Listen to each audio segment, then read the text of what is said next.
Oh, sorry. That's for a Democrat show. Let me know when you're ready. No matter what the technical difficulty is, this man is a professional. He goes all the way.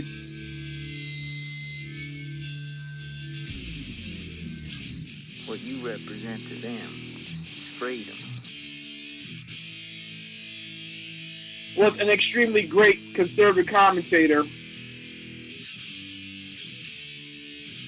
We're tearing it up on Wednesday night. This is awesome. This will allow me to retort. Well, this is Jersey Joe for the Reaver of Common Sense show. 8 p.m. on shrmedia.com. Actually, I just totally screwed up.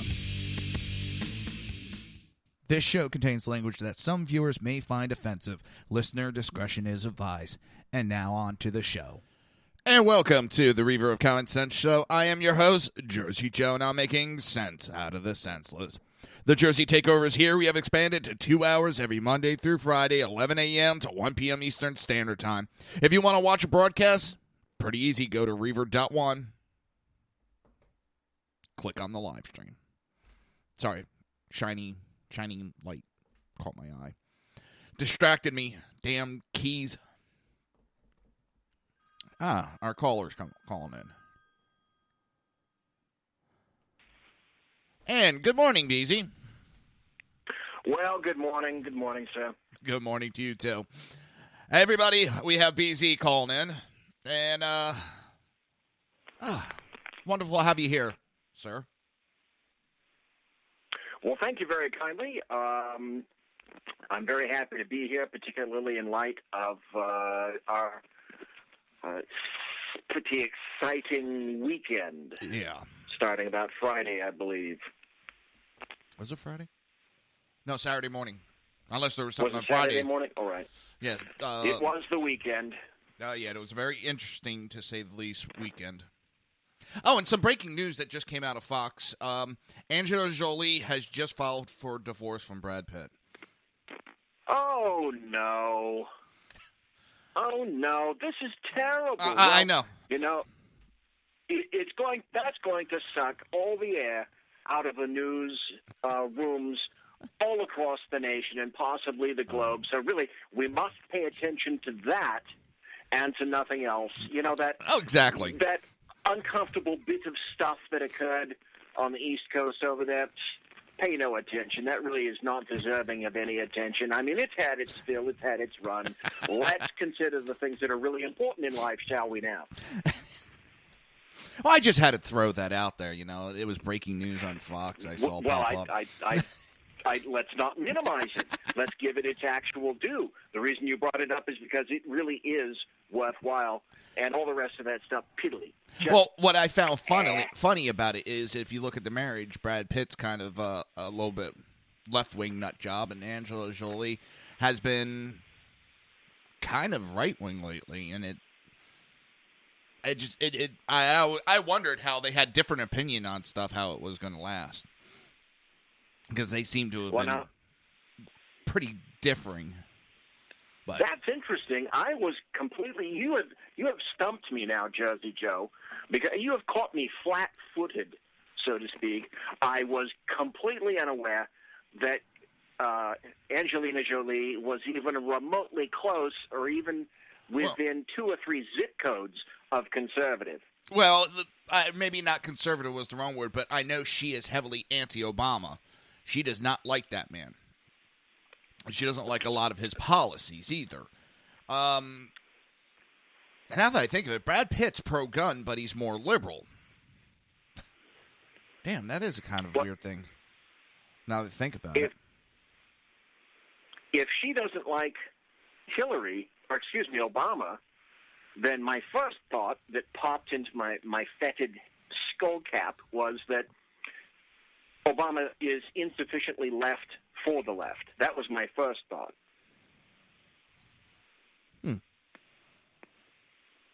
That's kind of weird. Now I'm gonna have to, after the show's done, I'm gonna have to look that up and check that out, because now I'm wondering if I was totally right on my thinking at first. I might have been mistaken. Well, let's get on with what we actually decided to talk about. I just had to throw that out there. It actually had my wife a little depressed. Not depressed, but she was walking away like, oh my God. So, all right. Sorry for that curveball. Oh, that's all right. That's all right. All right, where were we? My first question to you, when we were writing about today, one of the things that I was very interested in is your take on what happened this past weekend. And I have to tell you why. There is, in my opinion, a disconnect between the East Coast and the left coast, many, many hundreds, thousands of miles of disconnect, because it's not specifically happening at the rate and with the tenacity of what's occurring on the eastern seaboard with people around New Jersey, like yourself, New York, etc., up in the northeast portion of the United States, where it's clear that these lovely little idiots seem to be concentrating, although they'll probably spread their glee around the rest of the United States given time. But because of that disconnect, it doesn't strike people on my side over here on the leftist coast as much as it strikes folks over there. So that's why I'm curious, is there any sort of a feeling or an undercurrent, or is there eye rolling and people are going, oh crap, here we go again with more of this? I'm down in Florida, so I'm a little bit away, but I can tell you from the area that I live in, it is actually a high population of the Northeast people that have migrated down here. That's why I was curious. It has a lot of us. I don't want to say flashing back. That's the wrong word, but for lack of a better word that I can think of right now, it has us flashing back to 9/11 and what we felt that day. It's nowhere near that day, but it has us. At least me, it has me back to being pissed off, angry. I don't see a lot of people rolling their eyes. It has them angry again.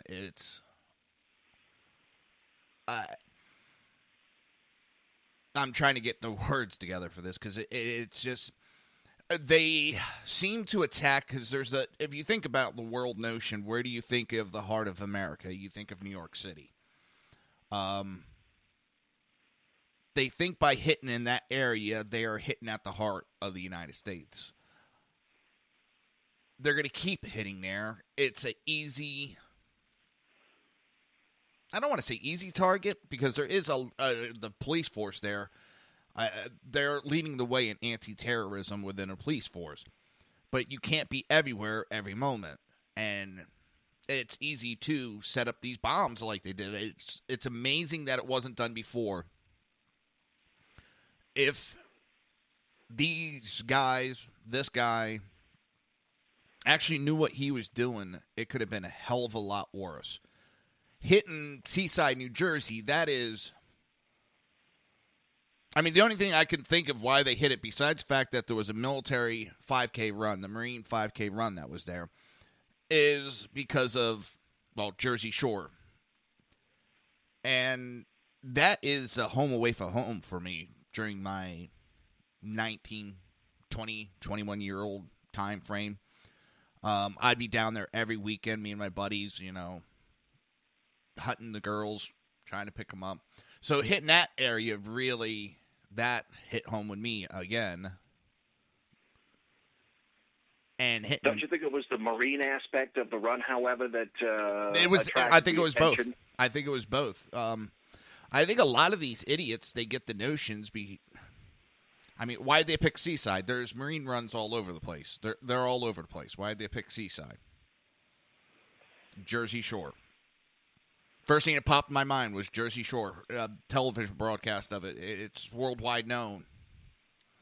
So why else pick that when you have Marine runs? And I'm not trying to belittle the attack that it would have done on the name of the Marines. It's the fact that they're all over the place. You have Fort Dix Air Force Base, McGuire Air Force Base, right there. It's like an hour away. You could have done something in that town. Small little town that it would have made major news if you would have done a bombing there because it's a military town. You have Lakeland Air Force Base. That's 30 minutes, if that, from Seaside.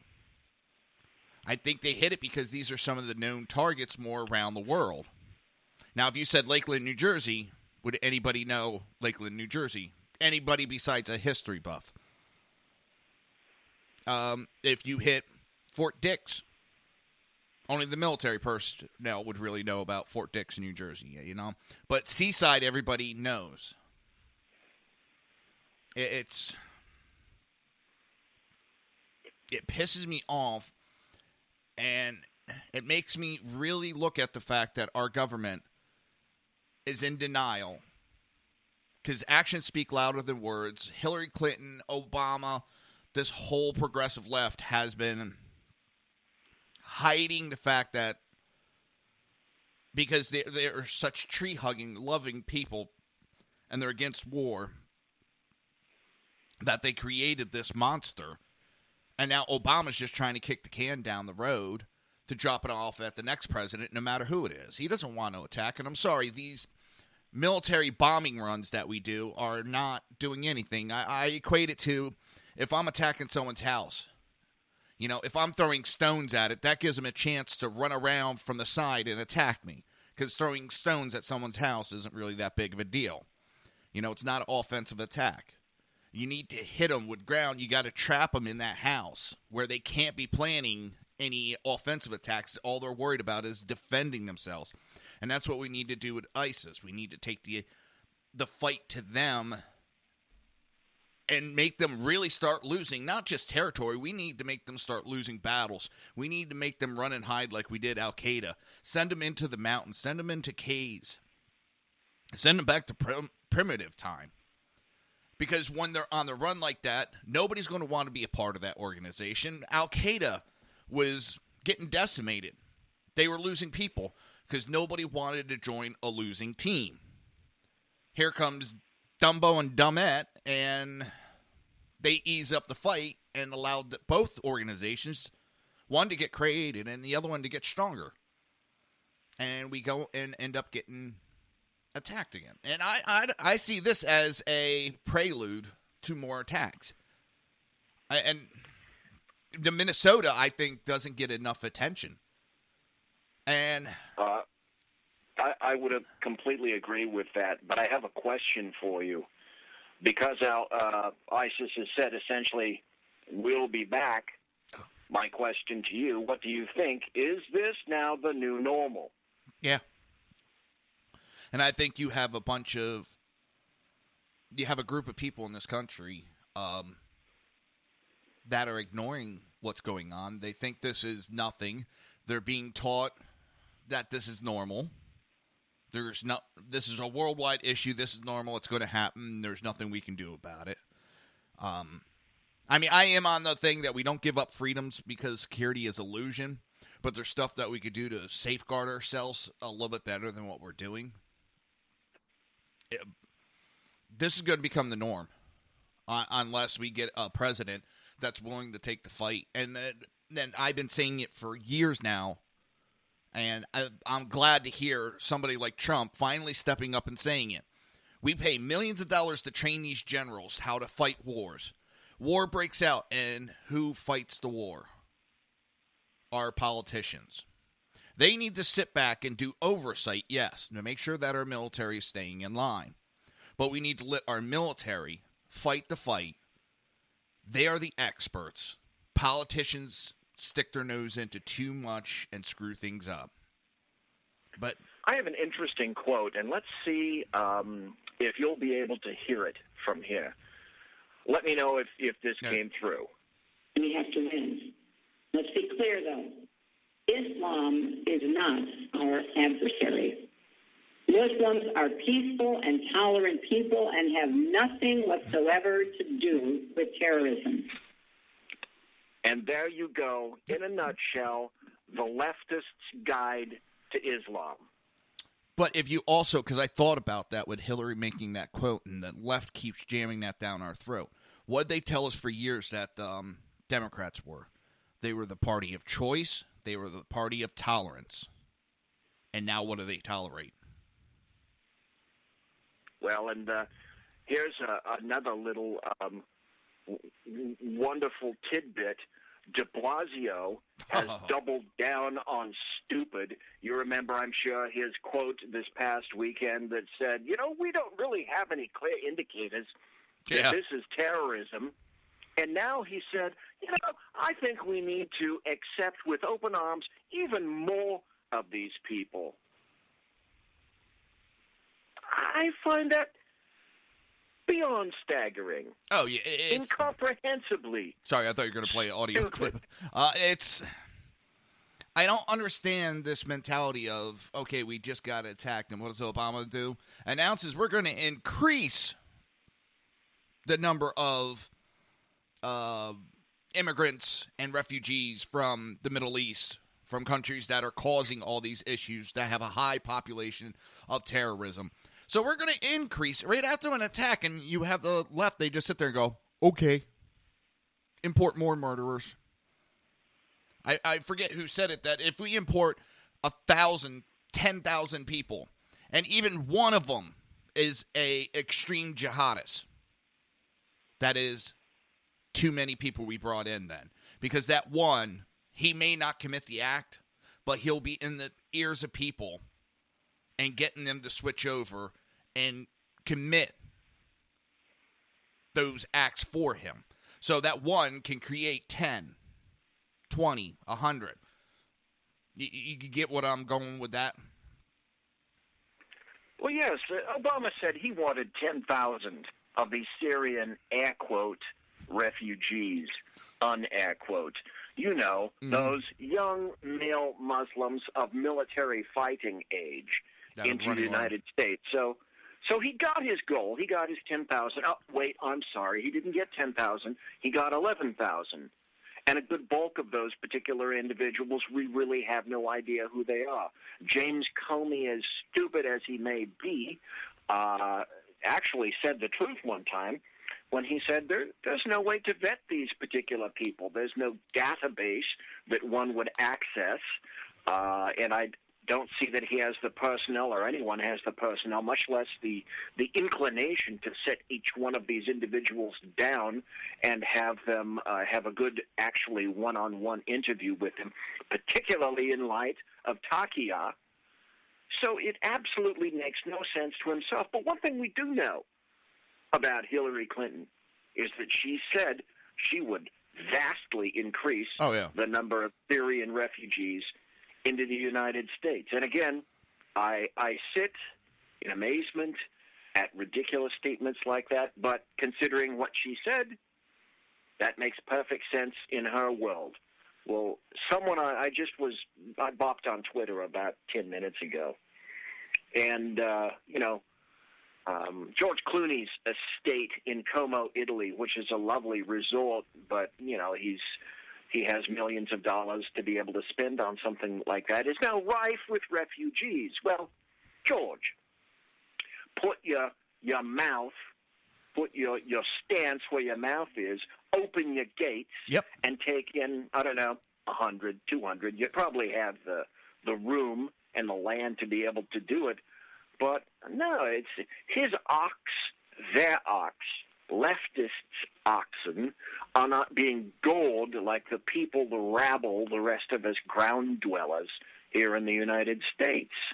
It's also goes to, I've said the same thing about the Pope. He's run his mouth, and everybody says, well, you know what? Open your gates.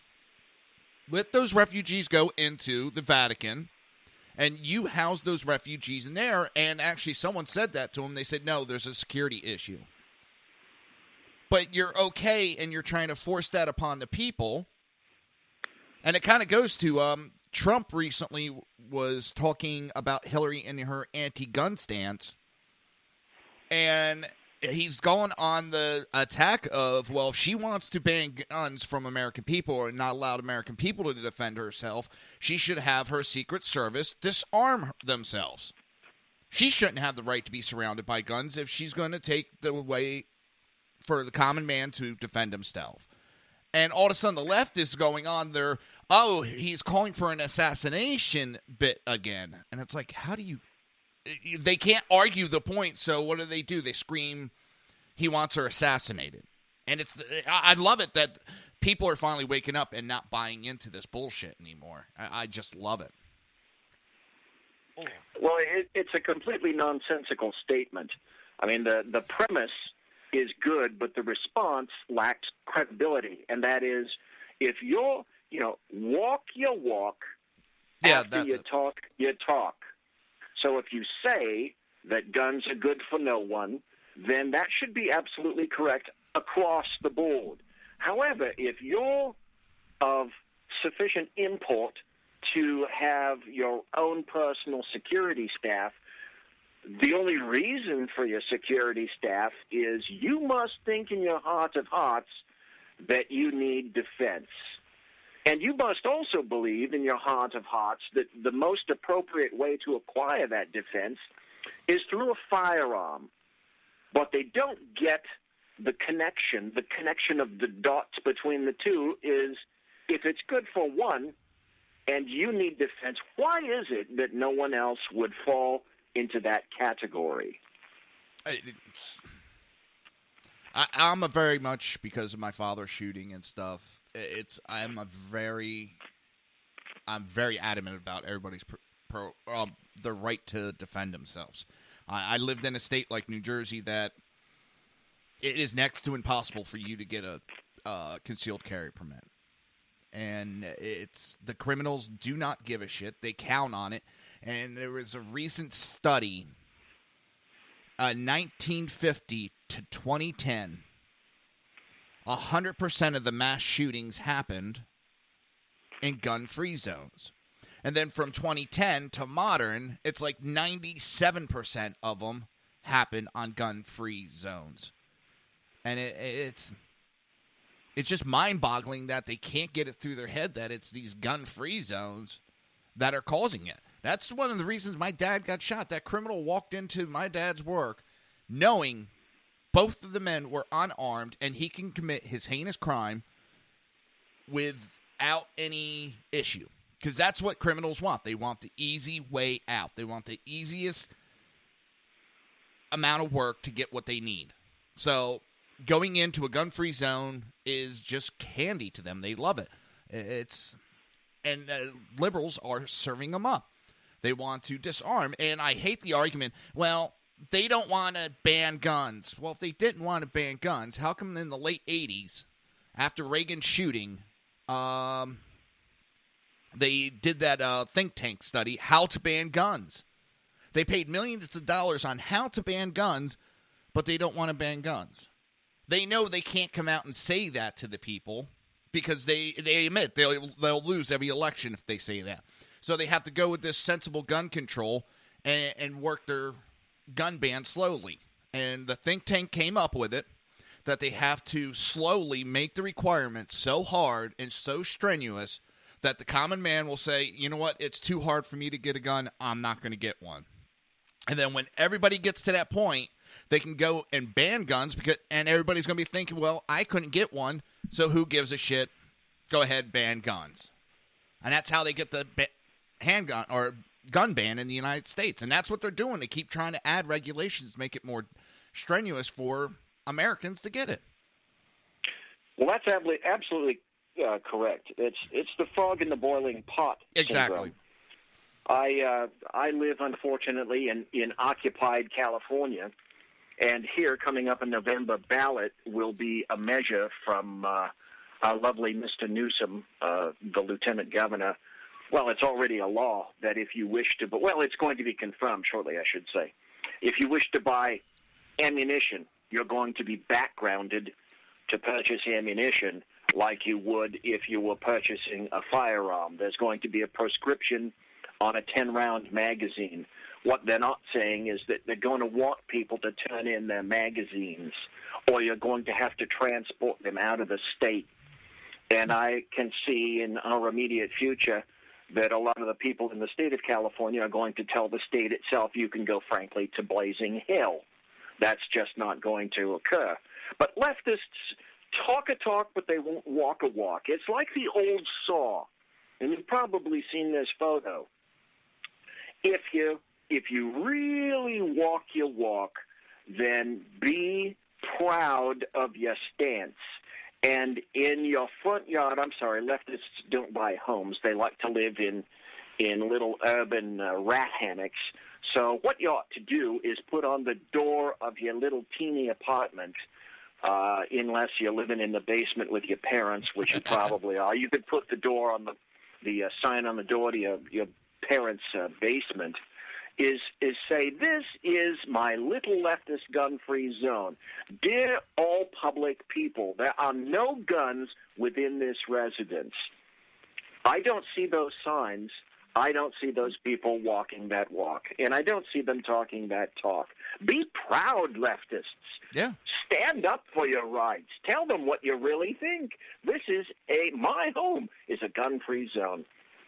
Well, I read it in the paper where a conservative put a sign up in his yard that it's one of, and he was being a smartass about it, he's pro-gun, but don't worry, my neighbor just doesn't like guns, doesn't have guns, and I won't defend.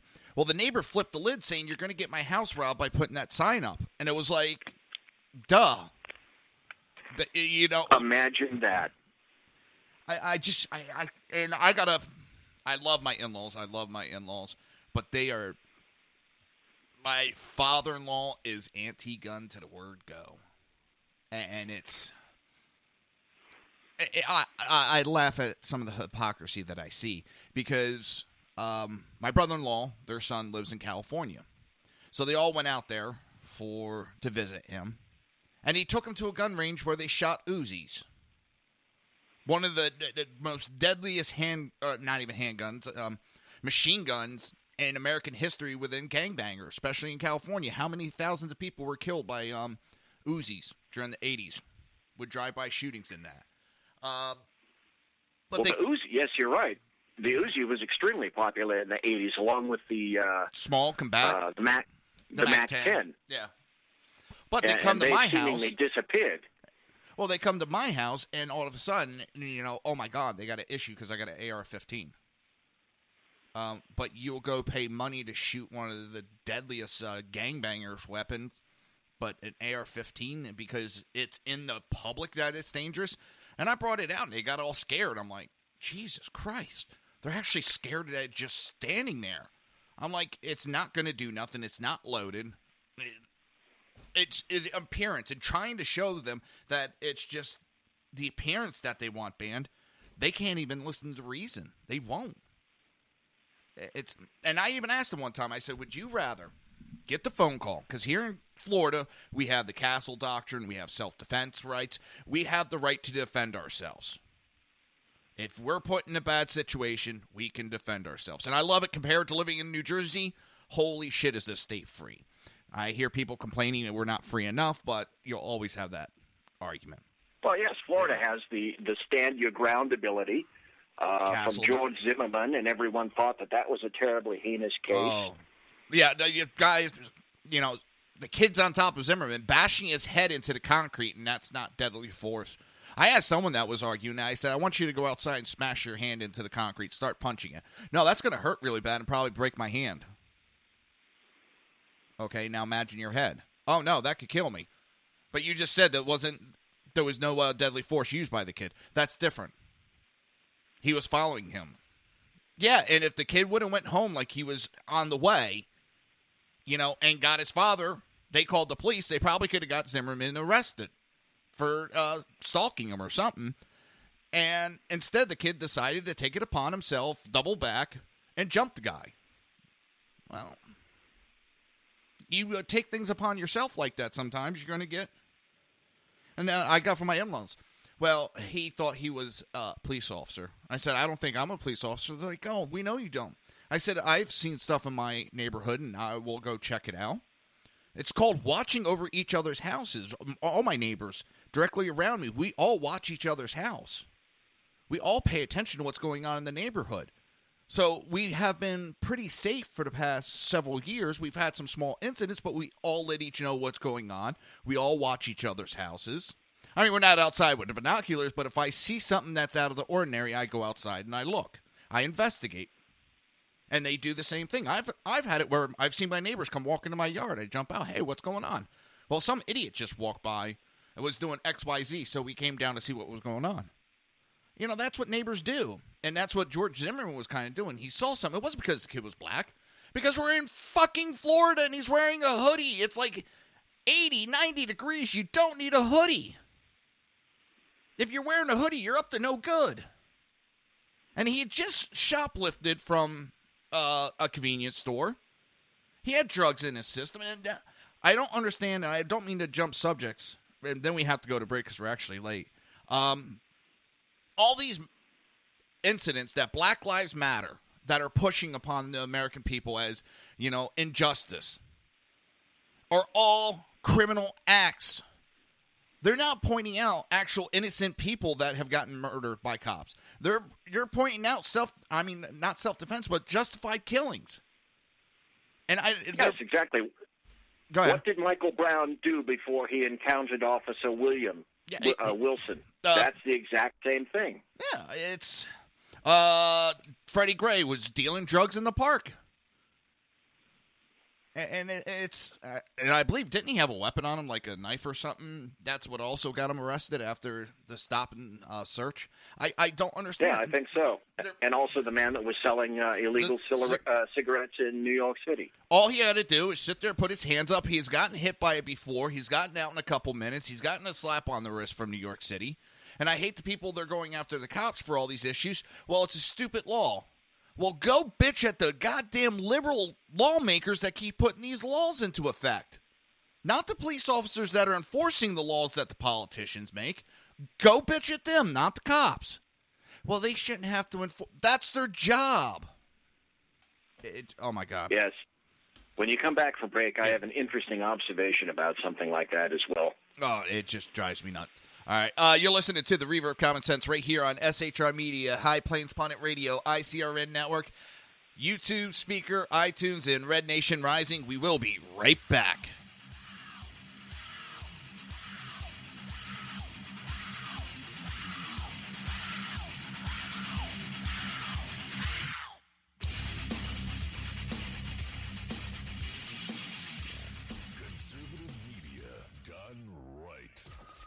Listening to the SHR Media Network.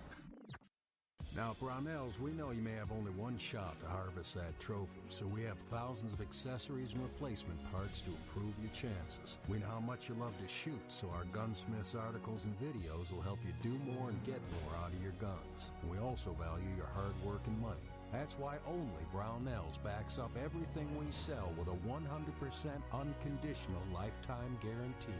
Brownells, the world's largest supplier of firearm accessories and gunsmithing tools. My name is Chris Peranto, call sign Tonto. I was with the Global Response Staff. We were the security element for the Central Intelligence Agency in Benghazi, Libya on 9/11/2012. Myself and my team responded to an attack that killed Ambassador Chris Stevens, Sean Smith, and two of my teammates, Tyrone Woods and Glenn Doherty. Radical Islam is basically terrorism in a nutshell.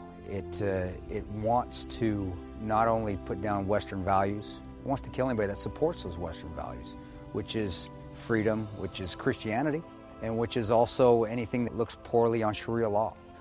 We've allowed it again to grow into something that it shouldn't be, and it's becoming stronger and stronger every day that we don't lead from the front. Obama and Hillary, by avoiding the phrase radical Islam, they're being politically correct. They don't see it for what it is, and that's straight up destroying the Western world. Radical Islam doesn't have a fear. They will give up their lives. They will detonate themselves. They will do anything they can to fulfill Sharia law and kill the infidels. If we're not able to even say radical Islam, the word radical Islam, there's no way we can fight it. There's no way we can defeat it. The United States of America doesn't lead from behind. We are always setting the example. If not, we're going to see terrorism get bigger and bigger, and eventually it's just going to be continual lone wolf attacks in the United States. And I don't want that to happen to my kids. I don't want to see my family go through that.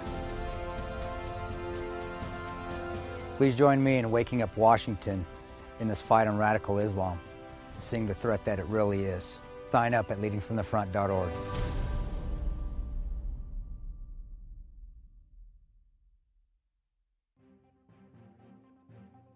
Breaking news. According to the latest report coming out of SHR Media, a merchandise store to support both the Reaver of Common Sense and SHR Media has just been unleashed to the general public.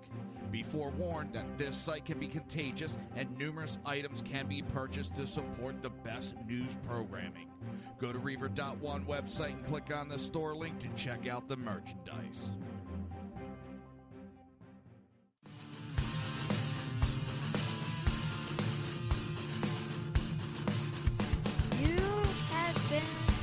Listening to Reaver of Common Sense, hosted by my dad, Jersey Joe.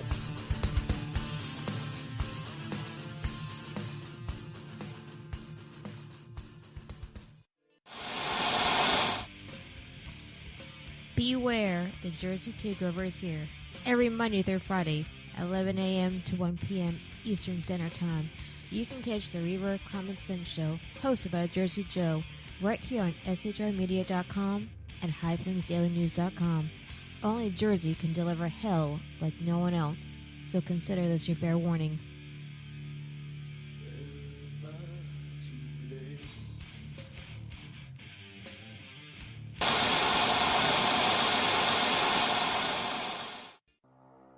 In a world controlled by corrupt politicians, You got a business.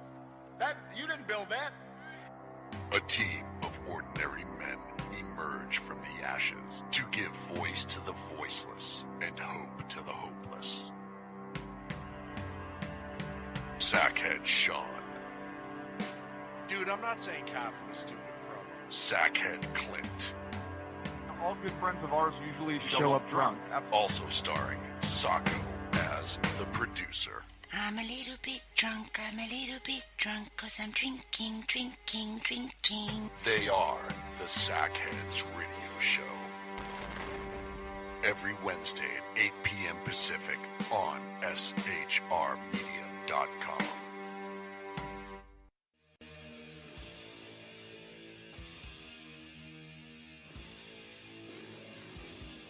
Every Wednesday night, 8 p.m. to 9 p.m. Eastern Standard Time, you can catch the Southside Mud Show with its hosts, the Jersey Boys, Jersey Joe and Crash, right here on SHR Media and High Plains Pundit Radio, where we will be digging up the dirt.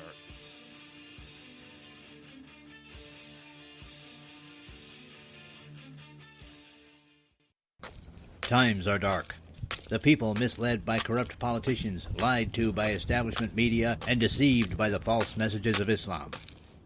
A nation in confusion needs a guide. It needs a man with a cane. I'm Dave Milner. Join me on Spreaker, SHR Media, High Plains Talk Radio, Live Rebooting Liberty, and YouTube for a unique brand of commentary on the unpleasant blind guide.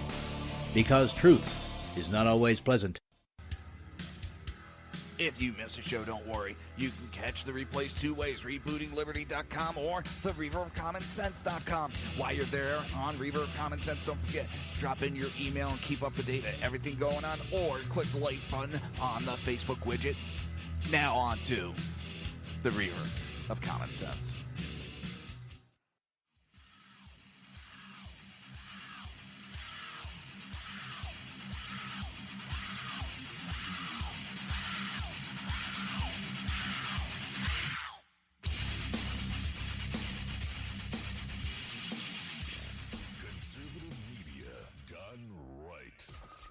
Listening to the SHR Media Network. This show contains language that some viewers may find offensive. Listener discretion is advised. And now on to the show. And welcome back to the Reaver of Common Sense show. I am your host, Jersey Joe, and I'm trying to make sense out of the senseless. The Jersey Takeover is here. We have expanded to 2 hours every Monday through Friday, 11 a.m. to 1 p.m. Eastern Standard Time. If you want to watch a broadcast, go to Reaver.1, click on the live stream. And if you want to support the show or support SHR Media, go to Reaver.1/shop. That is REAVER.one/SHOP. We have a very special guest, BZ. So now where are you taking us? Thank you for your take on that. I appreciate that. I really do continue to believe that there's a disconnect between what happens on the right coast and what happens on the left coast. The other thing that people fail to understand is that when some folks indicate that there are no-go zones in France, for example, with regard to Muslims, those same no-go zones are already developing in the United States of America. And I've had any number of people tell me that you're a loon, you're a tinfoil hat wearer. That's absolutely not true. Well, it actually is. You know, you were discussing Minnesota, which I find kind of odd because the people that are living in Minnesota come from a rather arid, dry, hot environment, and how they happen to choose Minnesota for a number of Somalis to live in is kind of odd. But Dearborn has been completely transformed. Hamtramck has been completely transformed. And if you bring in more people, the thing that I find absolutely incredulous, I stand incredulous, or in this instance I sit incredulous right now, is that leftists cannot see the connection between what is occurring on our soil and the importation. It is the direct and purposeful importation of more Syrians, the greatest bulk of which are Muslim. I think the last figures that I can recall is 0.46% of the persons that have been brought into the United States are Christian. And you're simply going to have problems with that. So you're going to import more of these people. Why do you do that, considering the circumstances that are going on in Europe and considering the circumstances that are growing in here? We don't have to do this, and yet it's been determined by leftists that we are going to do this. That connect simply fails me. Well, if you look worldwide, Europe is having that. You have these government officials on the left that think this is what's best for everybody's country. They're ignoring and they try to minimize the opposition to it, saying it's just a small group that hates Muslims. When, I mean, look at Germany specifically, what's going on there. They've pushed this massive Muslim migration into their country. The government said, we know what's better. We're going to do this, even though the people spoke against it. And now what's happening in their elections? Those that brought in are getting elected out in mass droves. Merkel's party has taken a historic hit. And I think we might have that here because we have that left side that just wants to ignore everybody that's speaking up. And if it wasn't for the word racism, xenophobe, and all that, they would have no argument against us. Because that's the only thing they could do. And I agree with you. I can't see where the logic is behind them to say, let's do this. This is the smart thing. It's like, okay, we got several serial killers around this area that are homeless. So what I'm going to do is I'm going to start bringing homeless people to protect the homeless into my house. I just wouldn't do that. If the homeless are sitting there committing these heinous crimes, the last thing I'm going to do is bring homeless into my house. Maybe it's because I can see logic and they can't. They're so full of emotion. Everything's emotion-bound. Well, it's the right thing to do. It feels good to do it. Killing yourself is not the right thing to do. Killing my daughter, killing my wife. And that's... They scream that they're for the LGBT, PDQ community. They say they're for women's rights, but then they bring in this group that's against the LGBT community. They're against women's rights. They're against everything that liberals stand for, but yet they still keep protecting them. That's the one that has me really dumbfounded. Well, yes, the people that are supporting Islam, leftists, would be the first people killed under an actual leftist regime. Question to you. Do I have about 2 minutes? Yes. Okay. I'd like to bring up an issue on your show that I've never brought up on anybody else's show because I have an actual memory. And it reminded me of a particular article that I saw about 5 or 6 years ago. Well, I've discovered, since we were chatting, that particular article. And it came from the BBC News in October of 2010, 6 years ago. The headline of that particular article says, Merkel says German multicultural society has failed. She said this so-called multiculti concept, where people would live side by side happily, did not work, and immigrants needed to do more to integrate, including learning German. The comments come amid rising anti-immigration feeling in Germany, even back then, in 2010. A recent survey suggested that 30% of people believed the country was overrun by foreigners. In 2010. Imagine that. Merkel told the gathering of younger members of the Conservative Christian Democratic Union, CDU party, on a particular Saturday that at the beginning of the 60s, our country called the foreign workers to come to Germany, and now they live in our country. We kidded ourselves a while. They won't stay. Sometime they will be gone. But this isn't reality. And, of course, the approach to build a multicultural society and to live side by side and to enjoy each other has failed, utterly failed. That was 2010. Fast forward to 2016. Angela Merkel opening up her arms and dare anyone to tell me that she wasn't the linchpin, the stepping off point for the purposeful importation of Muslims into Europe. Yes, first she invited them with open arms into Germany, and then she created hell for every other country in the EU surrounding Germany and some members that aren't in the EU. So my question is, what happened between 2010 and 2016? My guess would be German guilt, Western civilization guilt. I have a phrase that I use on my blog, GAUPS, G-O-W-P. She is a GAUP. That is a guilty, overeducated white person. And I think that she, after a while, began to feel sorry. She let emotions run her brain instead of her common sense, and that's why Germany is in its current state of affairs. But I go back and attempt to remind everyone that wasn't her outlook in 2010. See, I think it goes differently than that. George Soros has admitted he's the one that's funding all this and pushing all this, and I just think that he bribed enough of these officials, namely Merkel. You know, he bought her off to push this issue.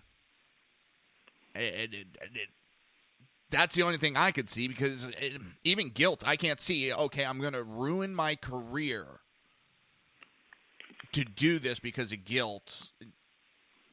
I'm not going to deny it, but think it's a I think it's a math. I don't think it's a matter of that, even thinking in that fashion. I think it's a matter of a bit of German guilt because of what happened during World War II.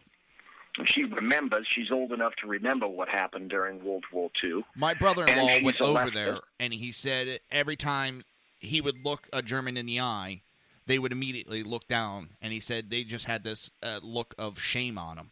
And he talked to a couple of them, and they said, yeah, when they see Americans, they're ashamed of their past. And I'm just sitting there going, that was, 60 years ago? Get over it. It's done with. It's not even – you're not the ones that committed the crimes. I get tired of this guilt issue. You didn't do nothing, but you're supposed to feel guilty because your ancestors did it? You had no control.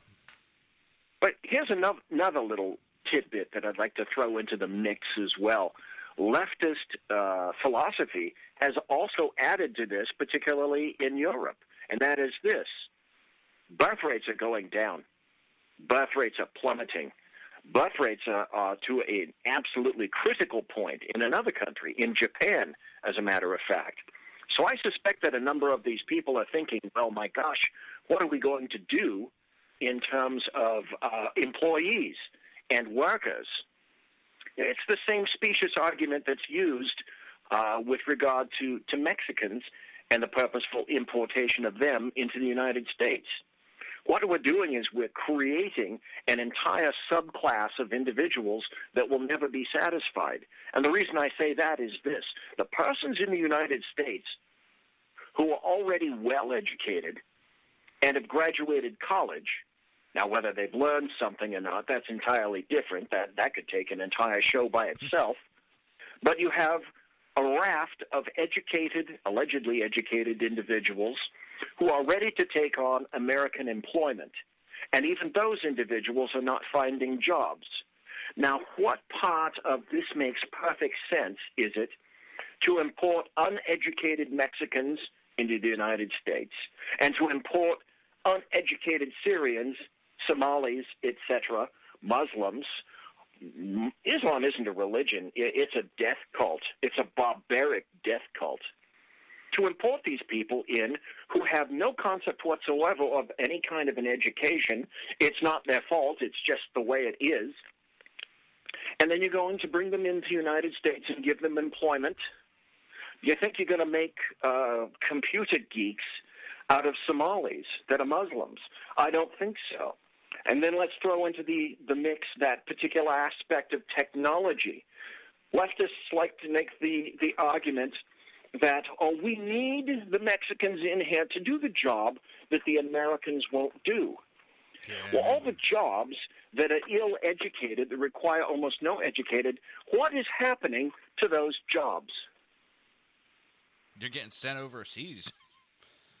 They're getting sent overseas, and also they're being what? Automated. Yeah. There are picking machines now in the United States that do the job of many migrant workers. There are machines that do the jobs now, and you're going to see these kiosks growing in fast food restaurants for a number of reasons. I think it's so Phoenix. The requirement. I think it's Phoenix, Arizona, that has a McDonald's. There is no human interaction. Everything from the cooks to the order to the delivery, it's all automated. Everything's done by robot. And McDonald's has said they've had this technology for decades, but they didn't want to put the human aspect out of work. When you go into a restaurant, a fast food restaurant now in California, in occupied California, you go in and if you want your drink, the person behind the counter doesn't give you your drink and hand it to you. They hand you an empty mug or a glass and they tell you go over there, and there's an automated machine that has a nice little graphic interface, and you push the buttons to have a particular drink that you like poured into your cup.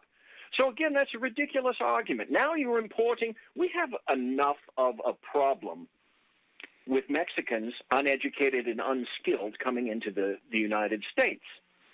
Now you're going to double down on stupid and do the exact same thing with Syrians, who are adding another negative to the mix, and that is the religion, the death cult. I'm sorry, I keep calling it a religion. It's a cult, who are coming in, and they are Muslim.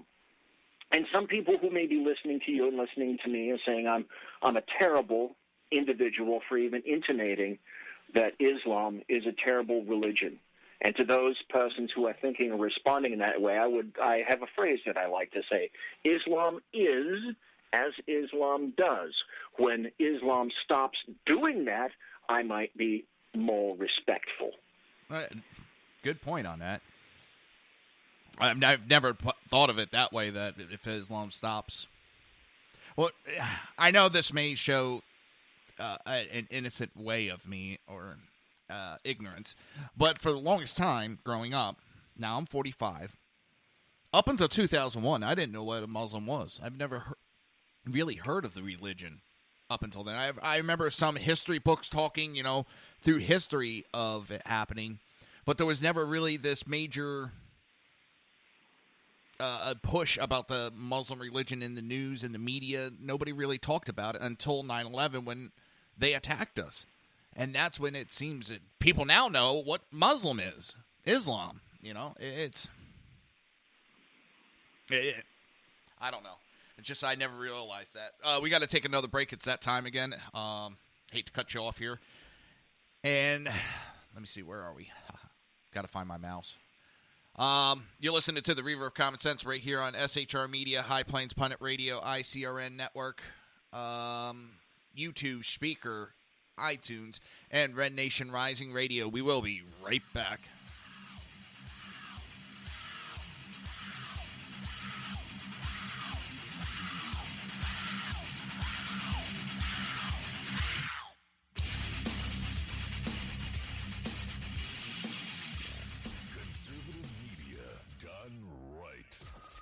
Listening to the SHR Media Network. Now, Brownells, we know you may have only one shot to harvest that trophy, so we have thousands of accessories and replacement parts to improve your chances. We know how much you love to shoot, so our gunsmiths articles and videos will help you do more and get more out of your guns. We also value your hard work and money. That's why only Brownells backs up everything we sell with a 100% unconditional lifetime guarantee. Brownells, the world's largest supplier of firearm accessories and gunsmithing tools. My name is Chris Peranto, call sign Tonto. I was with the Global Response Staff. We were the security element for the Central Intelligence Agency in Benghazi, Libya on 9/11/2012. Myself and my team responded to an attack that killed Ambassador Chris Stevens, Sean Smith, and two of my teammates, Tyrone Woods and Glenn Doherty. Radical Islam is basically terrorism in a nutshell. It wants to not only put down Western values, it wants to kill anybody that supports those Western values, which is freedom, which is Christianity, and which is also anything that looks poorly on Sharia law. We've allowed it again to grow into something that it shouldn't be, and it's becoming stronger and stronger every day that we don't lead from the front. Obama and Hillary, by avoiding the phrase radical Islam, they're being politically correct. They don't see it for what it is, and that's straight up destroying the Western world. Radical Islam doesn't have a fear. They will give up their lives. They will detonate themselves. They will do anything they can to fulfill Sharia law and kill the infidels. If we're not able to even say radical Islam, the word radical Islam, there's no way we can fight it. There's no way we can defeat it. The United States of America doesn't lead from behind. We're always setting the example. If not, we're going to see terrorism get bigger and bigger, and eventually it's just going to be continual lone wolf attacks in the United States. And I don't want that to happen to my kids. I don't want to see my family go through that. Please join me in waking up Washington in this fight on radical Islam, seeing the threat that it really is. Sign up at leadingfromthefront.org.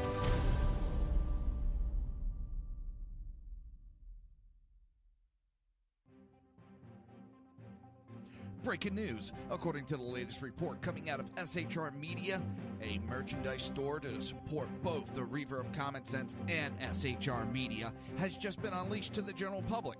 Be forewarned that this site can be contagious and numerous items can be purchased to support the best news programming. Go to Reaver.one website and click on the store link to check out the merchandise.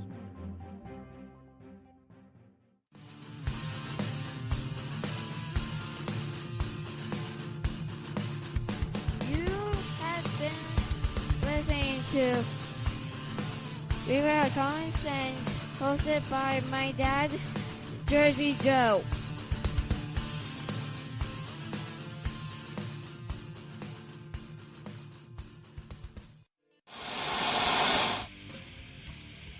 Beware, the Jersey Takeover is here. Every Monday through Friday, 11 a.m. to 1 p.m. Eastern Standard Time. You can catch the Reaver of Common Sense show, hosted by Jersey Joe, right here on shrmedia.com and highplainsdailynews.com. Only Jersey can deliver hell like no one else, so consider this your fair warning.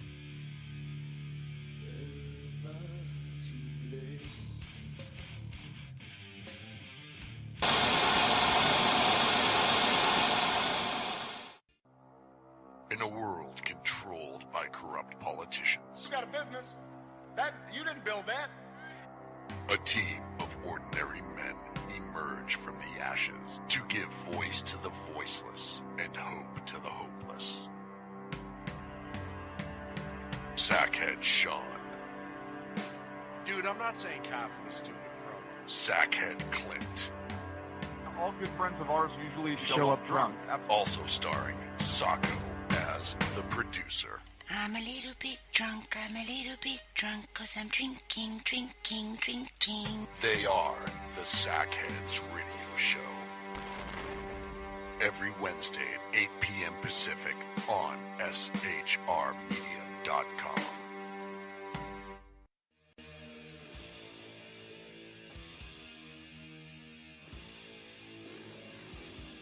Every Wednesday night, 8 p.m. to 9 p.m. Eastern Standard Time, you can catch the Southside Mutt Show with its hosts, the Jersey Boys, Jersey Joe and Crash, right here on SHR Media and High Plains Pundit Radio, where we will be digging up the dirt.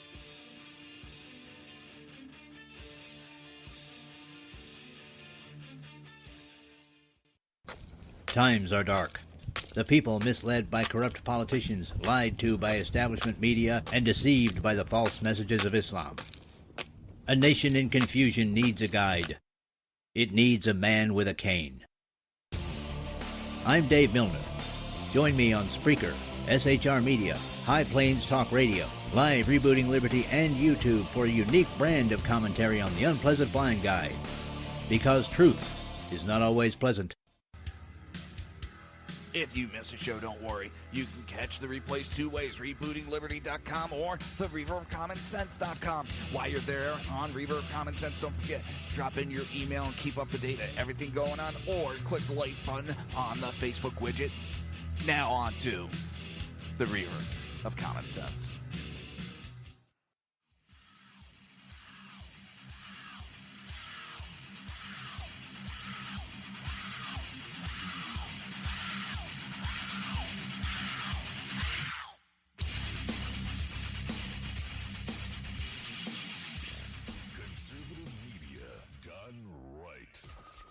Listening to the SHR Media Network. This show contains language that some viewers may find offensive. Listener discretion is advised. And now on to the show. And welcome back to the Reaver of Common Sense show. I am your host, Jersey Joe, and I am trying to make sense out of the senseless. The Jersey Takeover is here. We have expanded to 2 hours every Monday through Friday, 11 a.m. to 1 p.m. Eastern Standard Time. You can watch the show very easily. Just go to Reaver.one and click on the live stream. While you're there, you can join the live chat. And if you want to support the show or support SHR Media, go to Reaver.one/shop. Pick yourself up a kick-ass t-shirt. You can also pick yourself up pocket constitutions I have. Custom-made survival bracelets. You know, you can special order them, color, style. Just let me know, and I'll make them for your group, for you. But go to Reaver.one/shop. Welcome back, BZ. And I really want to say, appreciate you being here today. I do. Well, a couple of quick comments, because I know you have some really interesting topics coming up. The first comment is, number one, thank you kindly for allowing me on your show. You're quite gracious for doing that. Number two, we were talking off air, and one of the things that I told you is I find it not quite astounding, but amazing and uplifting that you can discover you can be on the air Monday through Friday, just like any other radio show, for 2 hours and bring such enthusiasm to the show. So I have to absolutely say that I compliment you about that. And the third thing is, I hope I'm not taking too much airtime away from you, but I heard you say that you create those survival bracelets? Yeah, I custom make them when they're ordered. Really? Okay. Well, that's very interesting, because are they the ones that are sort of that woven kind of thing? Yeah, it's paracord 550, which, you know, it could take 550 pounds of force. It's the same paracord that's used in the military for parachutes.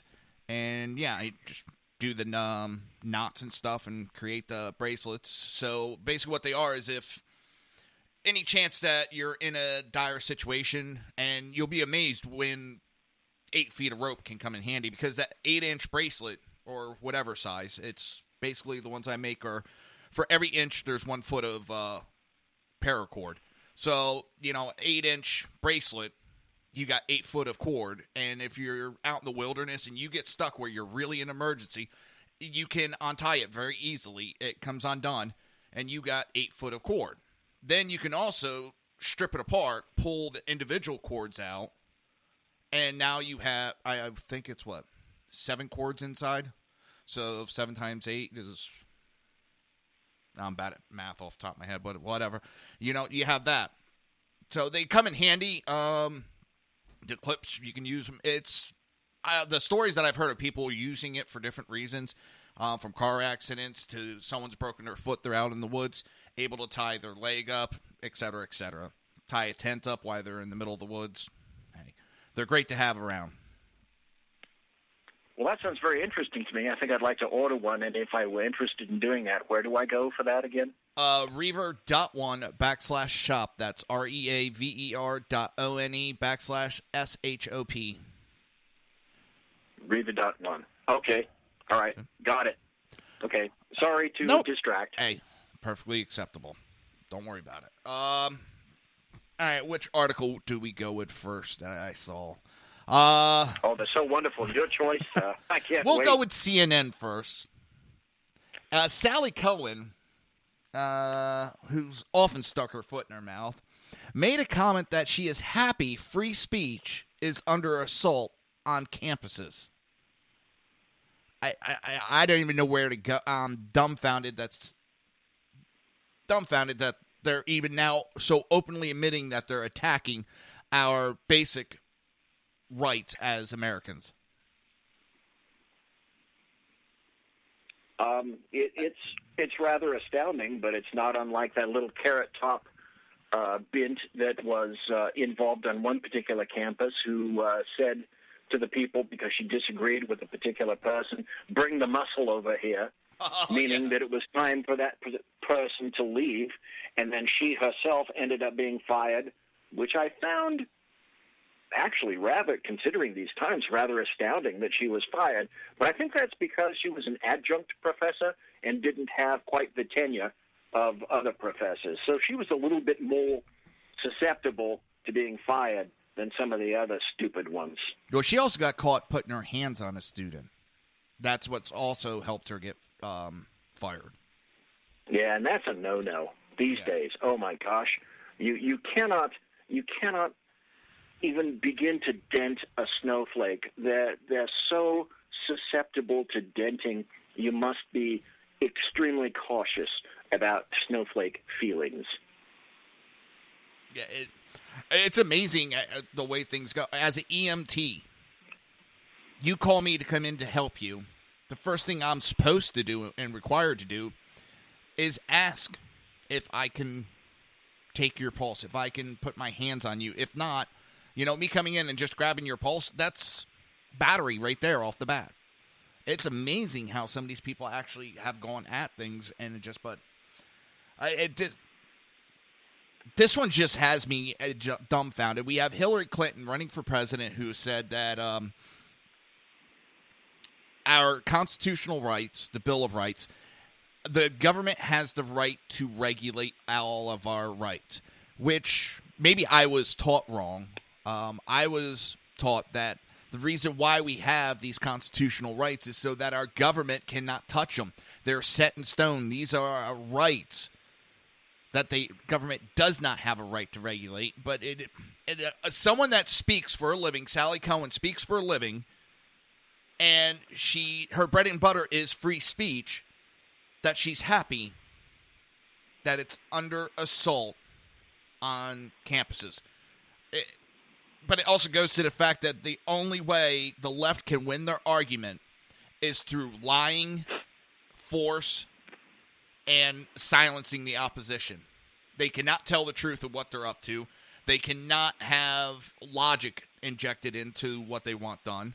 They have to go through the silencing of any conversation. It's interesting.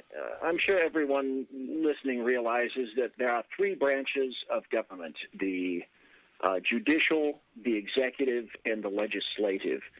It's been becoming much more obvious to me that leftists would like to take one of those legs of the triumvirate, that tripod, and put ultimate power into one of those branches.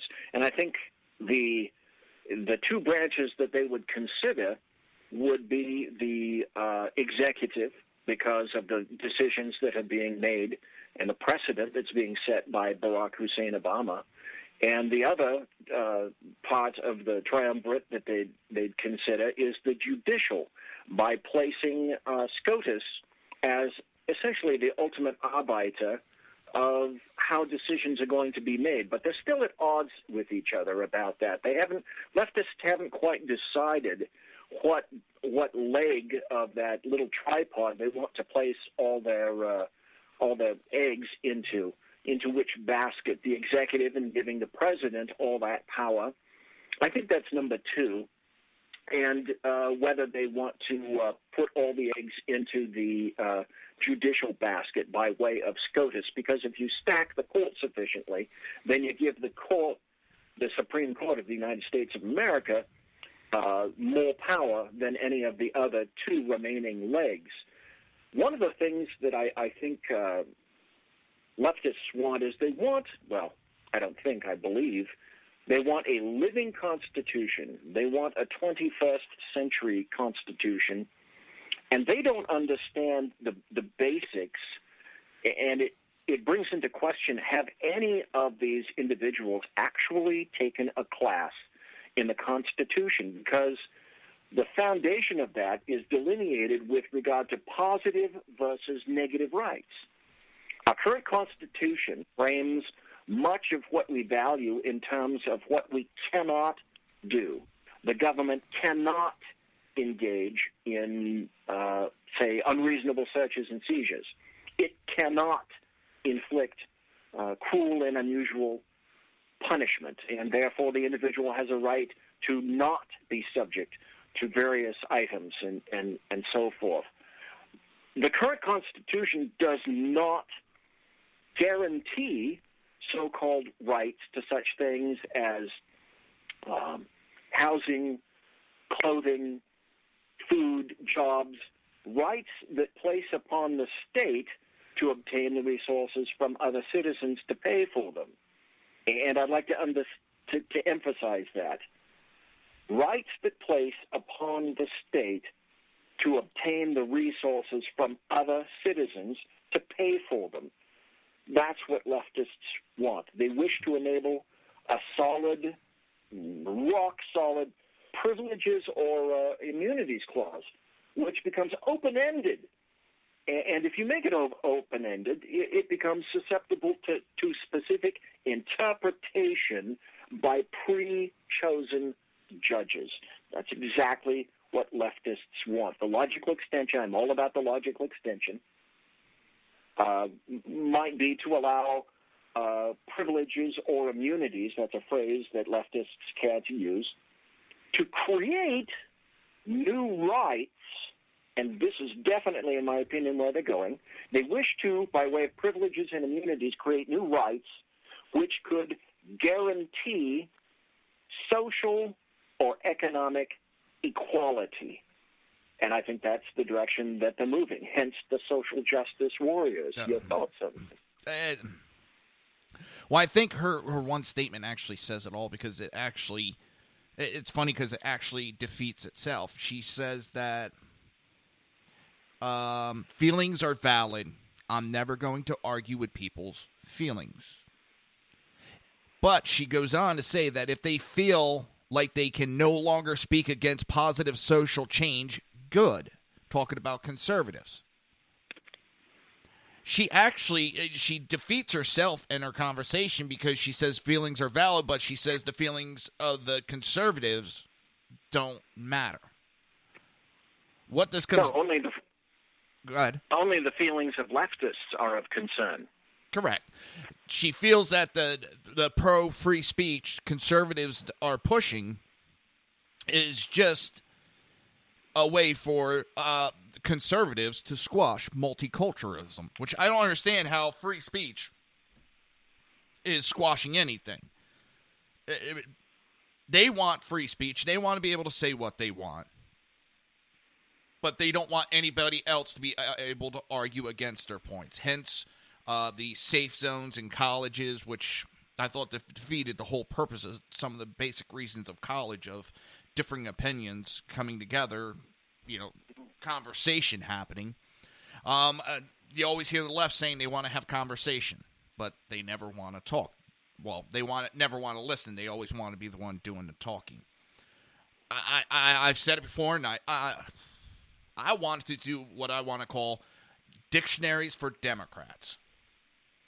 They seem to use a lot of words that they don't understand what they mean. Conversation. Affordable. Right now I can't think of the rest of them, but there's a bunch of them that they're always using these words, but don't understand the basic understanding of them. It drives me nuts. They want social change over what? Basically, they want to be able to do whatever the hell they want to do while everybody else is held to a higher standard. The liberal, progressive, whatever title they want to give it, they just want to be able to do whatever the hell they want without answering or any responsibility for their actions. And that's what it comes down to. They are trying to set down this culture that they can do whatever the hell they want with no repercussions. And why would you ever want, if you're a leftist, why would you ever want to have standards when you can have no standards at all? What a wonderful world that would be. Definitely. Right now, this one, it's one of those that's under my skin where it kind of has me speechless and pissed off at the same time. I can't believe we have so many Americans that are so anti-America and anti our rights. But they're the first ones to step up to use our rights for them to spread their propaganda. One of the cases, this goes back a couple of years ago, but it happens all the time in New York. And it pisses my dad off. It pisses him off to no extent. He sees these Muslims sitting on the corner in New York City screaming how bad America is. Death to America, destroy America, etc., etc. But when you try to stop them, they turn around and say, I have the right, American right to free speech. I can say whatever I want. What? If you hate this country so much and one of those rights for you to spew your shit, but you're going to bash? It goes along the football players that are, protesting the national anthem and not standing up. They're doing whatever. And you're bashing a country and using its rights to free speech. You're using those, what makes America great, so that you can bash America. I don't know. Oh, it's got my brain in a Twitter right now. Well, it's odd because they want to recraft the Bill of Rights, I think, more than the Constitution. And what they're attempting to do is to create these new rights that could guarantee social justice or social equality.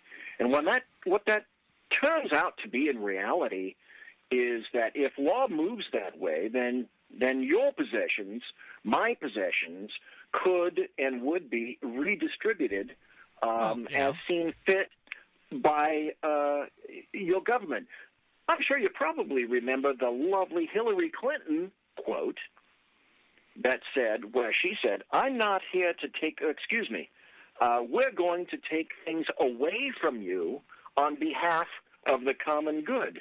Well, if you do that, you are going to, in fact, have to change the Bill of Rights or minimize its importance. That didn't even click in my head until you just said that out loud. That's, holy shit. And that came out of her mouth. That's called redistribution. Yeah, and we have so many levels of it nowadays. And I hate to go to the, somewhat changing the subject on it, but you have global warming. And the only thing global warming, it has nothing to do with the environment. Global warming is a redistribution of wealth on a global level. We put in, $22.2 billion a year from the United States into global warming. There's $300 and some billion a year given to global warming on a global level. What happens to all that money? It goes to these countries that are poor. It's basically socialism on a global level. They're taking from the rich and giving to these poor countries. I hear, people complaining about, well, Europe has a cheaper healthcare system. Well, I seem to remember years ago where it was an agreement set up that the United States would pay a higher healthcare cost because we are a richer nation. We have more money than everybody else. It's only right that we front the brunt of the cost so that Europe, who's not as wealthy as the United States, can have access to healthcare. Now you got everybody complaining about the high price of healthcare here in the United States. You look at let me just make this one last point real quick. Yes, sir. Because I had it here in Florida back in 2012. Everybody was not everybody, but the left, a lot of them were complaining about the high cost of energy and going after the governor about it. Until I pointed out, well, this is the results of Obama's global warming. Well, yeah, we need to take care of global warming. Well, those global warming caused him to make EPA regulations that caused your electric bill to go up, which the conservative warned you about, and we were mocked for it, and now you're complaining that your bill's too high and blaming a conservative for it. Do you know how stupid you sound? And one of the ladies like, you know what, you made a good point, I'm an idiot. And she shut up and left the conversation. But we're having that all over the place where, they're blaming the conservatives for the high cost of health care when it's the liberals who are the ones that agreed that we should pay a higher cost so Europe can get cheaper health care. Oh. Sorry, I cut you. That's absolutely correct. But there are two other aspects about that as well. Number one, healthcare. The NHS is collapsing under its own weight in the UK. They're saying that basically they're running out of money. If they're running out of money, then what are they going to have to do? Oh, I know, raise taxes. And it particularly irritates when anyone in Europe says something similar to, well, we have a wonderful healthcare, medical, social system, and it's so much better than yours, United States. Well, do you know why Europe? It's because after World War II, we brought you back. The Marshall Plan was instituted. We rebuilt much of your infrastructure, and we support and spend billions of dollars in defense spending to support you in Europe. We place our troops there. We support you. We pay into the UN. We pay into NATO. It's the United States, by dint of our defense, that allows you not to spend that money on your own defense, but to cop to us because we spend the money on your defense. You just made a great point. So take a big cup of shut the hell up, Europe. You just made a great point because I've talked about it. You see a lot of socialism failing in Europe. Why? Because, well, we're pushing for a socialism in our country now, so we have to deal back on our military so we can take that money, put it into social programs, which means us taking our military support away from Europe. So now they have to rebuild their military, so they have to take their social money and put it towards the military for them to protect themselves now. And it's failing. Yeah, well, they want it on both levels. Oh, yeah, they want us protecting them so that they can have their socialism. And one of the countries has to make the money, has to be the responsible adult in the world. Well, it's on so many levels so out of whack in this world, and the United States has always been the one that stepped up to help everybody, but as soon as there's one issue, it's always the United States' fault for everything that's wrong in this world. You have the Muslims, I know you're coming up. Yeah, we're getting ready for a break, but let me... I know you're coming up to a break, and everyone should read the George Orwell book, 1984, and I'd like to throw a few quotes out before I go. He who controls the past controls the future. He who controls the present controls the past. War is peace. Freedom is slavery. Ignorance is strength. If you want to keep a secret, you must hide it from yourself. But if thought corrupts language, language can also corrupt thought. Ladies and gentlemen, read 1984, written in the 1940s. It's applicable today. And there's, like we talked about, I've actually never read it. I'm not a huge reader. I'm going to have to sit down and read it now.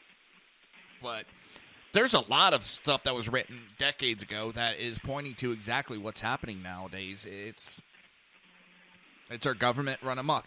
But yeah, it's that time for a break, and I believe you're going to skedaddle out of here during this break. Yes, I am, and thank you ever so kindly for having me on, sir. Anytime, sir. Anytime you want, you're more than welcome. I told you that time and time again. You're more than welcome on the show anytime. And thank you for being here today. I really appreciate it. Do you want to promote your website? Yes, you can find me at bloviatingzeppelin.net, and I am on Twitter at bzepp.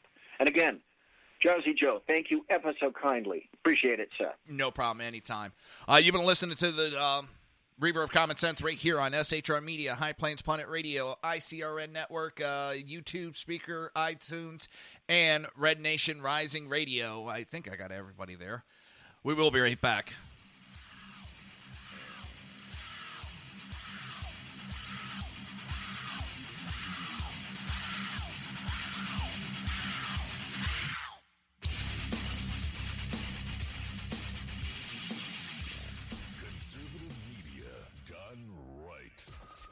Listening to the SHR Media Network.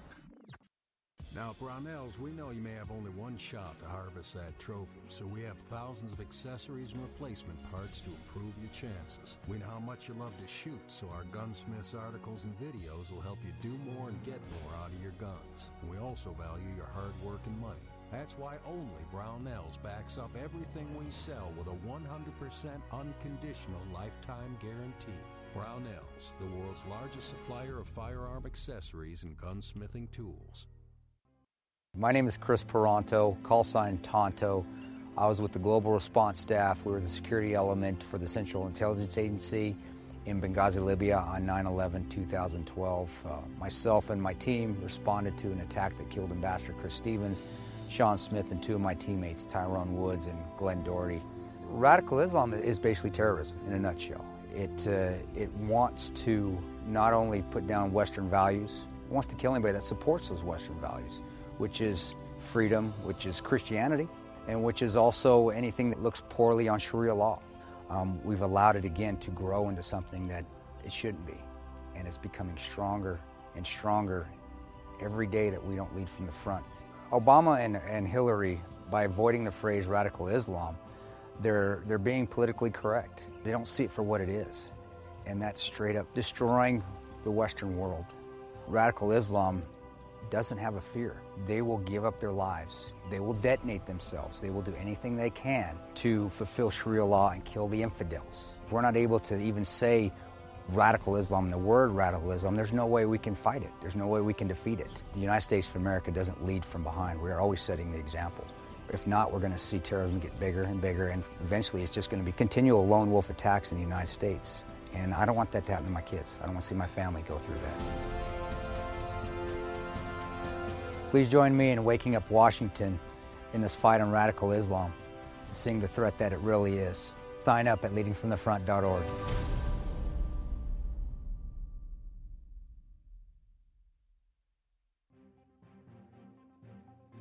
Breaking news. According to the latest report coming out of SHR Media, a merchandise store to support both the Reaver of Common Sense and SHR Media has just been unleashed to the general public. Be forewarned that this site can be contagious and numerous items can be purchased to support the best news programming. Go to Reaver.one website and click on the store link to check out the merchandise.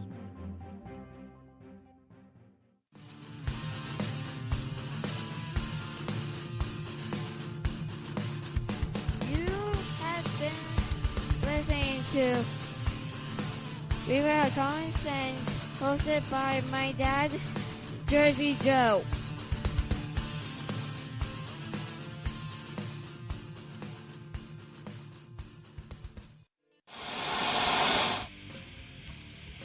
Beware, the Jersey Takeover is here. Every Monday through Friday, 11 a.m. to 1 p.m. Eastern Standard Time. You can catch the Reaver of Common Sense show, hosted by Jersey Joe, right here on shrmedia.com and highplainsdailynews.com. Only Jersey can deliver hell like no one else, so consider this your fair warning.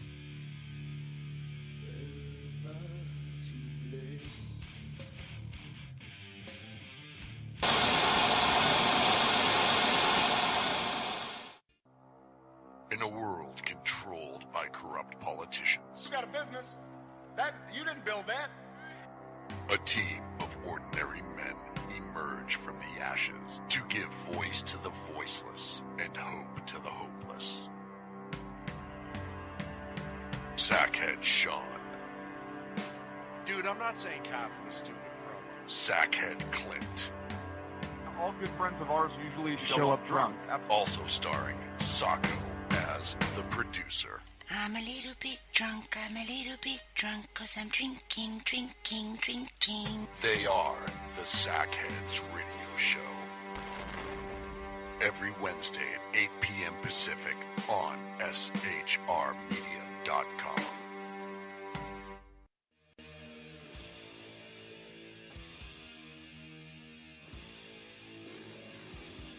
Every Wednesday night, 8 p.m. to 9 p.m. Eastern Standard Time, you can catch the Southside Mud Show with its hosts, the Jersey Boys, Jersey Joe and Crash, right here on SHR Media and High Plains Pundit Radio, where we will be digging up the dirt.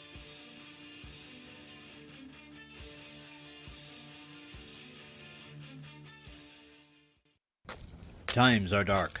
The people misled by corrupt politicians, lied to by establishment media, and deceived by the false messages of Islam. A nation in confusion needs a guide.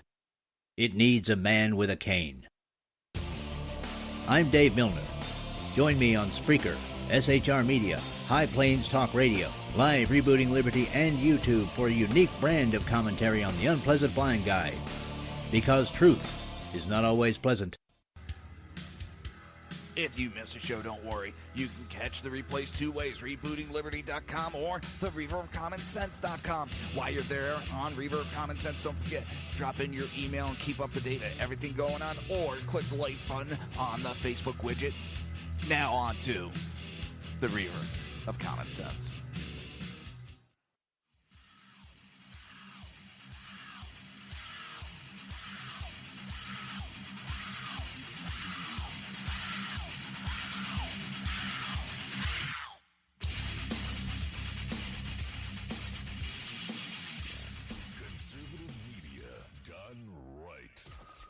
Listening to the SHR Media Network. This show contains language that some viewers may find offensive. Listener discretion is advised. And now on to the show. And welcome back to the Reaver of Common Sense show. I am your host, Jersey Joe, and I'm trying to make sense out of the senseless. The Jersey Takeover's here. We have expanded to 2 hours every Monday through Friday, 11 a.m. to 1 p.m. Eastern Standard Time. If you want to watch the broadcast, go to Reaver.one, click on the live stream. If you want to support the show and support SHR Media, go to Reaver.one/shop. That is REAVER.one/SHOP. Had a great guest, BZ. I love having him on. He's a great guy. I love getting other opinions. So that's why for the longest time I had a call-in number, just because the time of day a lot of people weren't calling in, so I don't put it out there anymore. We did talk about that. There was 2 articles that I really wanted to talk about this social justice bullshit. And this one's not so much social justice. I may have misspoke on that. But MSNBC's Chris Hayes tweeted. He put out a tweet that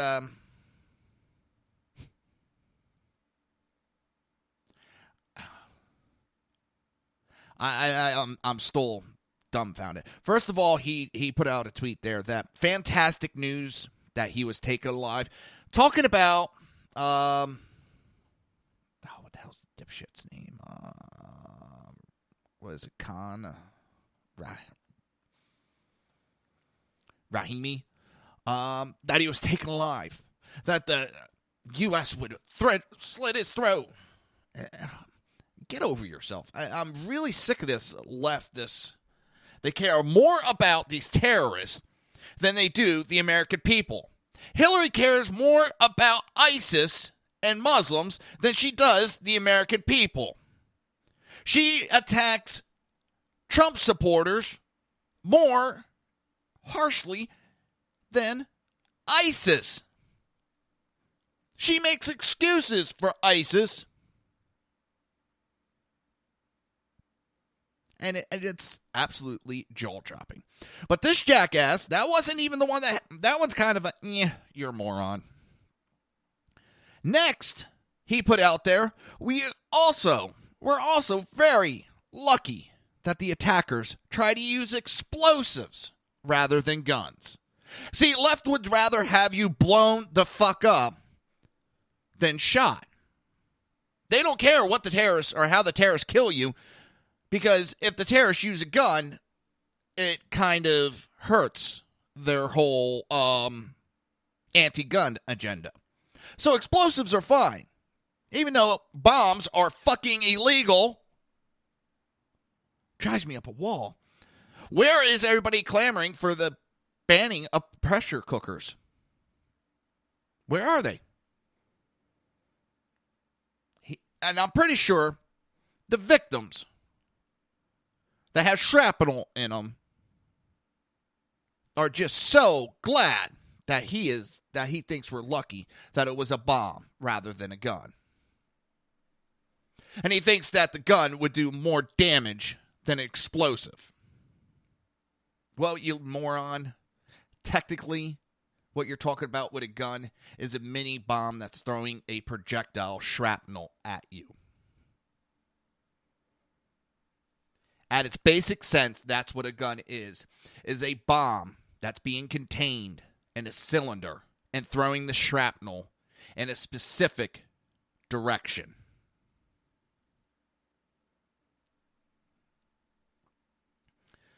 I don't think any of the families from the Oklahoma City explosion feel lucky. I don't think any of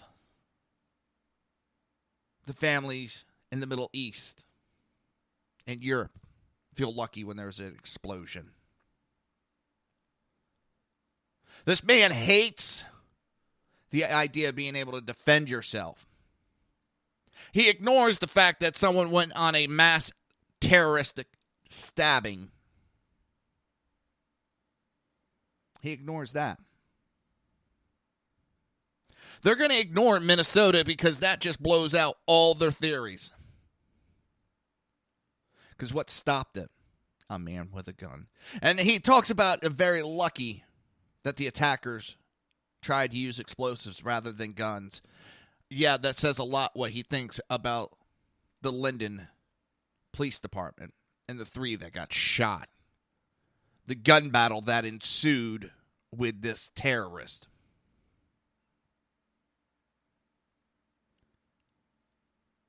Now, if that had been a conservative making a comment similar to the distaste that he did, all you would see on CNN and MSNBC nonstop is about the conservative that doesn't care about the American people. Well, this idiot Christopher Hayes, cares more about fucking ISIS members than he does American people. But yet MSNBC ignores his comments. Just CNN ignores that Sally Cohen's is attacking the First Amendment while using the First Amendment to attack the First Amendment.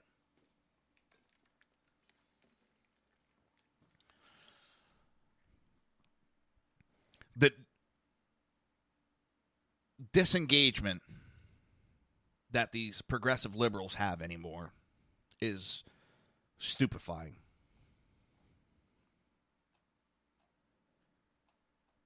And now we're hearing a lot about Raheem now. Oh, wait a minute. Whoa, we got it back. If we have time, we'll try to get into that. If not, we'll talk about it tomorrow. And BZ and myself were talking earlier that is this the normal of us getting attacked? And the London Muslim mayor tells New York and London to get used to terrorism, that it's the way of modern life. That's going to happen. Get used to it.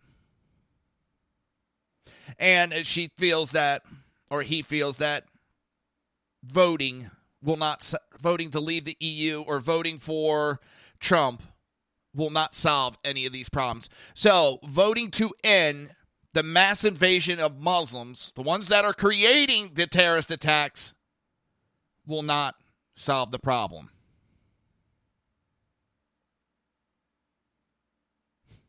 Well, if it wasn't for some of these, because de Blasio believes in building bridges rather than walls. What would have happened to China? Throughout history, to protect themselves, countries have built walls. A strong border is not a bad thing, except when you're a globalist that wants open borders, free passing. And I still haven't figured out what the hell these idiots are up to. They're pushing this globalism, open borders, allowing terrorists to run freely, importing mass Muslims. And I can't figure out endgame yet. There's a lot of theories, but I don't know. And it's funny that we have Hillary Clinton, who has a rally and has Omar Mateen's father standing right behind her. She has the London mayor, Sadiq Khan, who has ties to terrorism, supporting her. She has all these Muslims around her and supporting her that have ties to terrorism. Her quote-unquote right-hand woman, Abba Hubadine, has ties to terrorism. It's no wonder why she's so weak on terrorism. She's surrounded by a bunch of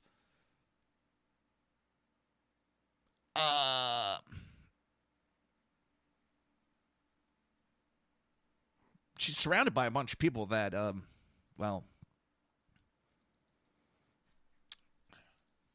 harbor and help terrorists. She's surrounded by him. I'm waiting for her to, Raheem's father to be invited to the next Clinton rally. Oh, I'm sorry. That's right. They've been canceling them. Hell, they had an event in, I think it was Ohio, where they had volunteers show up. And they were going to go door to door for Hillary Clinton.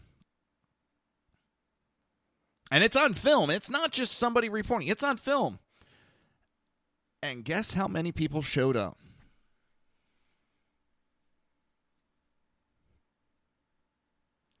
0. Goose egg. Nobody. Her campaign is worse than what the media is letting on. They're propping her up. If it wasn't for the media, I really think you'd be seeing a blowout. It's not because I'm a Trump supporter, but because of what I'm seeing in reality. Not what the media is reporting. What I'm seeing in reality, talking to people, looking at numbers. Hillary Clinton just had to cancel another rally because there wasn't enough people that signed up for it. God knows how many times this has happened already. While Trump filled an arena.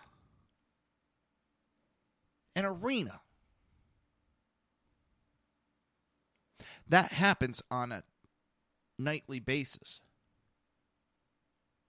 Hillary can't fill a high school gymnasium.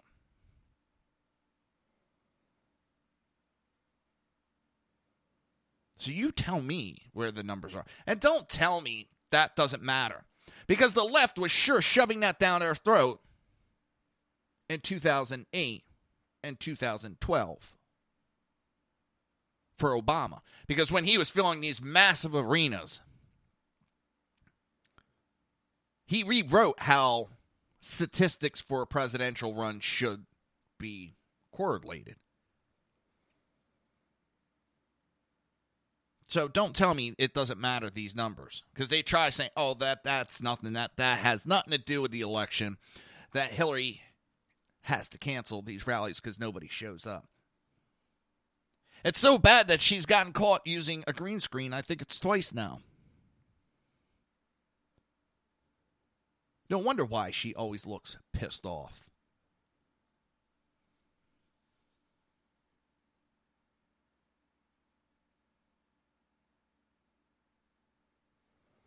The EU is failing. The social experiment in Europe is failing. The Obama progressive way of life is falling apart and failing. I see more people talking that they're leaving the Democrat Party because of this socialist progressive manner. I see some going independent. I see a lot coming to the Republican Party. They're learning the truth about the Republican Party.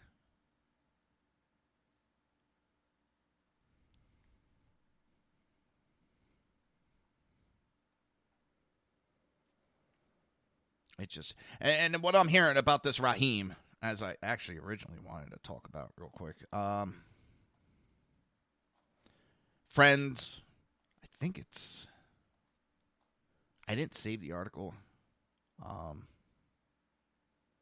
Girlfriend, ex-wife, or mother of his child, something like that, said that he has been going to Afghanistan more than the media is letting on. A close friend of his has said that he has gone back home to Afghanistan where he was born.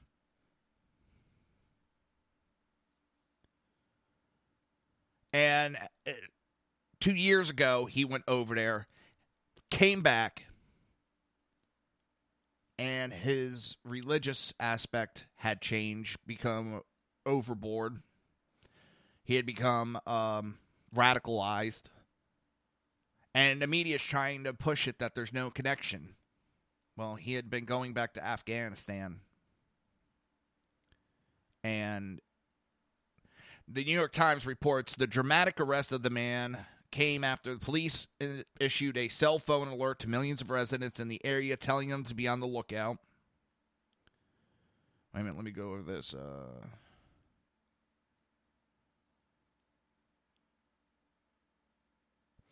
They don't know when actually he became a citizen, but they know that he's traveled back to Afghanistan a few years ago with his family. He had lived in Elizabeth, New Jersey, where he lived with his family after immigrating from Afghanistan. He had gone back, and that's when they think he had become radicalized.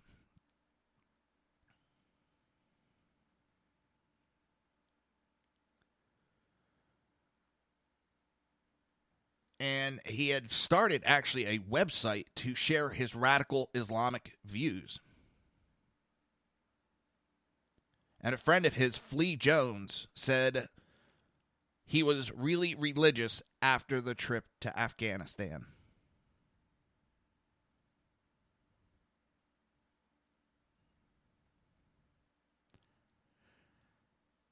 There's several reports that are coming out that this is when he went to Afghanistan and he came back radicalized.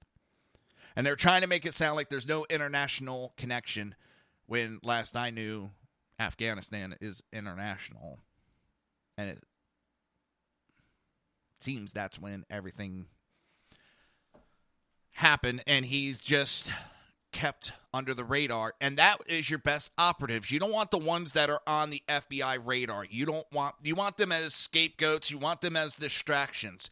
Your actual operatives, you would want them to be quiet and running under the radar. You wanted that neighbor next door that nobody ever really pays attention to, that's never had any major run-in with the police.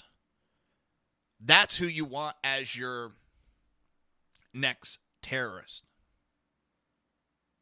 So to say that there's no connection is a bunch of bullshit. It's the left trying to cover up their failures and the creators of ISIS.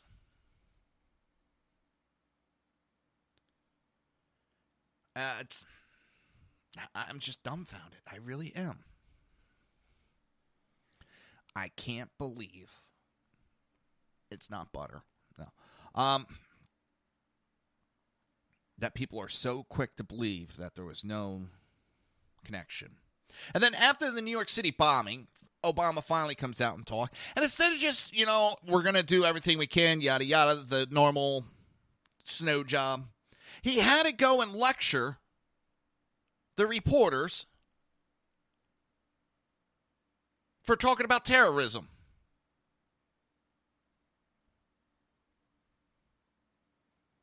I asked that the press try to refrain from getting out ahead of the investigation.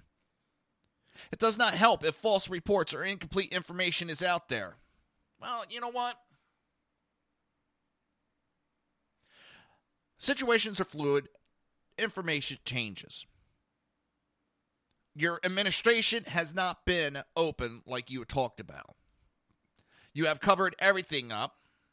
You have been about as transparent as a black wall. Not because it's racist, just because black you can't really see through.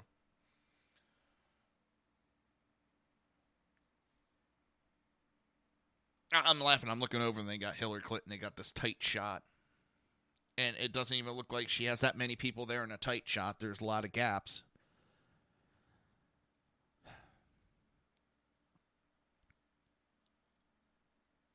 Obama's more worried about protecting Muslims, and even the ones that are committing the crimes. He's more apt to protect them than actually identifying the fucking issues and the problems.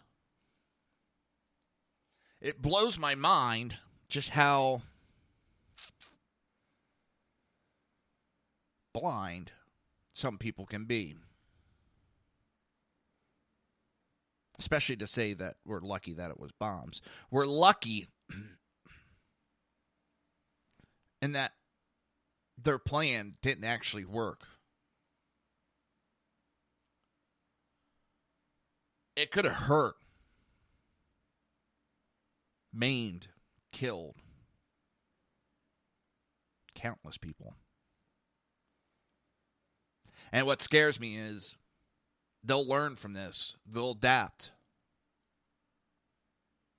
And they'll figure out how to do it better next time.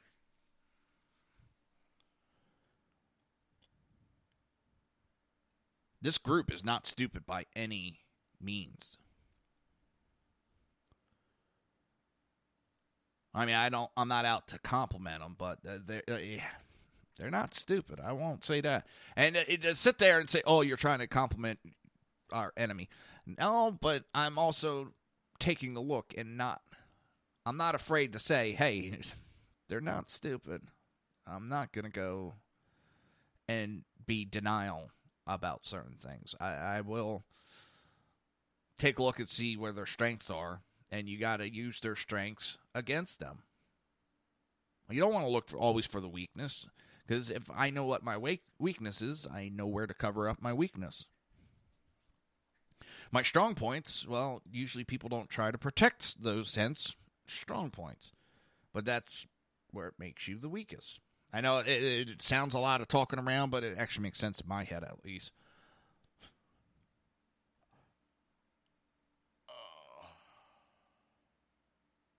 Well, it's coming to that time, and I want to thank everybody for being here today.